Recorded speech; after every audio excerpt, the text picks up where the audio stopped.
আসসালামু আলাইকুম। আজকে আমি খুব মজার একটা ডেজার্ট তৈরি করে দেখাবো। এটা ছোট বড় সকলেরই খুব ভালো লাগবে। আমি এখানে পাউরুটিগুলোকে কেটে ছোট ছোট করে একটা বলে নিয়ে নিচ্ছি। এখানে আমি মোট 8 পিস পাউরুটি নিয়েছি।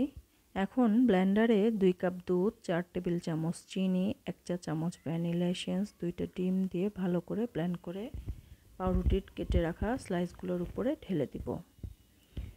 এখন এটাকে একটু চেপে চেপে সেট করে নিতে হবে যাতে সবগুলা পাউরুটি ইভেনলি ভিজে যায়।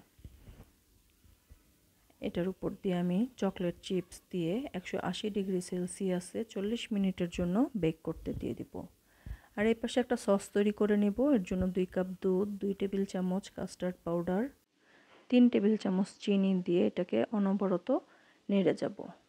এটা একটু পাতলা অবস্থাতেই নামিয়ে নিতে হবে, ঠান্ডা হলে আরও ঘন হয়ে যাবে।